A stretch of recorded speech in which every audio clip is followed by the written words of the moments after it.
Oi, turma, vamos começar mais uma aula de história e a aula dessa vez vai ser sobre o Extremo Oriente. Vamos falar das civilizações da Índia. Muito bem, a Índia é uma vasta península localizada no sul da Ásia, situada entre o Oceano Índico e a Cordilheira do Himalaia. Seu meio físico é caracterizado pela diversidade e complexidade das condições naturais. Dentre seus rios se destacam o Indo e o Ganges, de grande importância econômica e berço dos primeiros habitantes da Índia.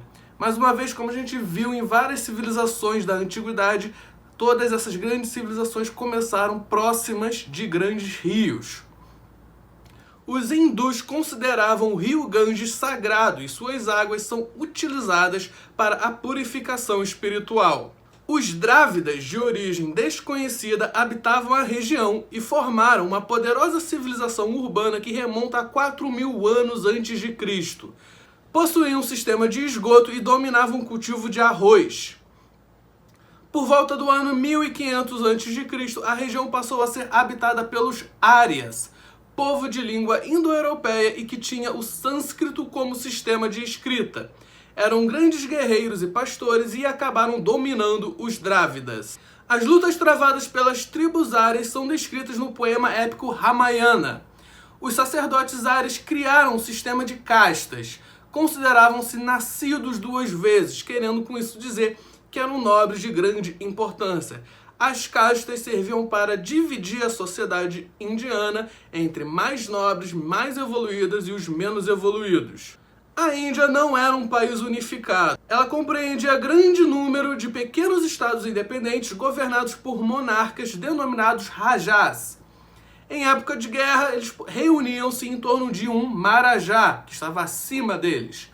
No século IV a.C., Chandragupta inicia o processo de unificação da Índia através da conquista de inúmeros territórios. No ano de 185 a.C., o reino se fragmenta novamente em vários estados independentes. Em 320 d.C., a dinastia Gupta assume a hegemonia da região e a cultura hindu atinge seu apogeu, sua época de mais prosperidade. A partir do ano de 535 começa o domínio estrangeiro na região e a Índia vai ser dominada por vários povos diferentes, como os hunos, os mongóis e os árabes.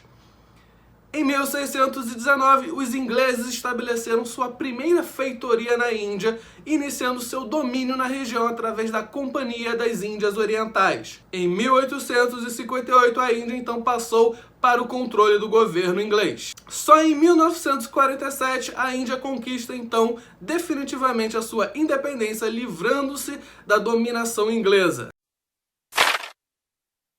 A sociedade indiana se caracterizava por um rígido sistema de castas, absolutamente fechadas, onde cada membro exercia função específica e viviam em lugares diferentes. As castas eram divididas em brahmanes, sacerdotes considerados puros, kshatriyas, guerreiros que, segundo a tradição dos hindus, protegiam a população contra as maldades. Havia também os vaishyas, que eram lavradores, comerciantes e artesãos, e os Sudras, que eram os servos e os escravos.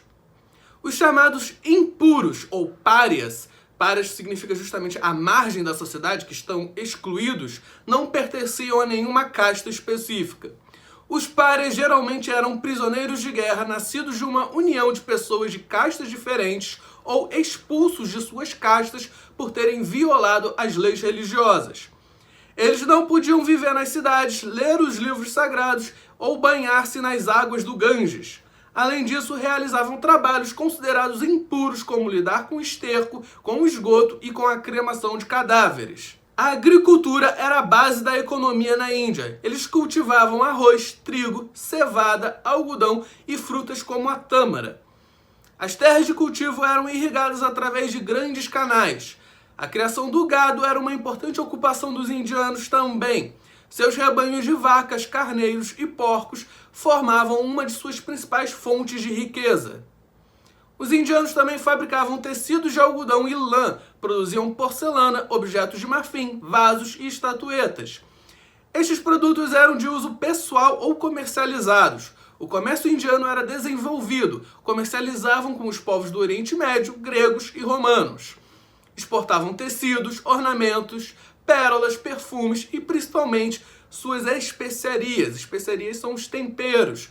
Cravo, canela, pimenta, sal, açúcar. Vale lembrar que os portugueses cobiçavam muito essas especiarias indianas, sendo que estas foram um dos motivos da expansão marítima portuguesa, também chamada de Grandes Navegações, que começaram no século XV.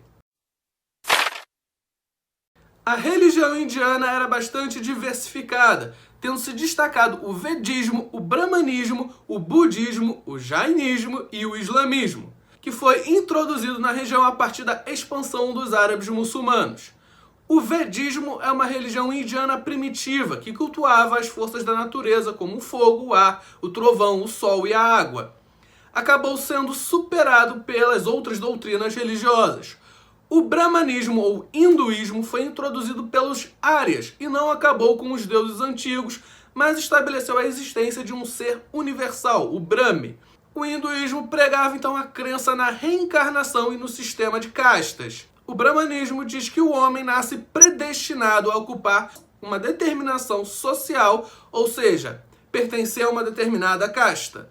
Além disso, a alma da pessoa renasce de acordo com a sua conduta em vida, que é o chamado karma. Se você teve uma vida boa, praticando boas ações, na próxima reencarnação você nasce numa condição de vida melhor. Se você cometeu más ações em vida, então você renasce numa condição inferior. O jainismo, criado por Jina, o vitorioso, pregava que o indivíduo não precisa cuidar do corpo, ou seja, não deve se preocupar com a vaidade, ele deve dizer sempre a verdade e não ter propriedades. Pregava o triunfo do espírito sobre os instintos e a paixão. Já o budismo, que foi fundado por Buda, é mais uma doutrina filosófica do que propriamente uma religião. Representa uma reação contra a antiga religião do brahmanismo. Até hoje, o budismo constitui a base da vida moral de muitos indivíduos e sua doutrina tem um caráter democrático, pois não faz distinção entre raças ou castas diferentes. Essa doutrina nega a existência de deuses, condena a ignorância e a divisão da sociedade em castas, prega a meditação e o amor ao próximo, o respeito à lei e a tolerância. Siddhartha Gautama, o Buda, foi filho de um importante Raja, ou seja, era de uma família nobre, com bastante riqueza. Aos 29 anos, renunciou à vida de prazeres, poder e riqueza e tornou-se um monge, adquirindo vários discípulos que escreveram seus ensinamentos. Dentre esses ensinamentos está a busca pelo Nirvana, o estado de verdadeira felicidade na vida.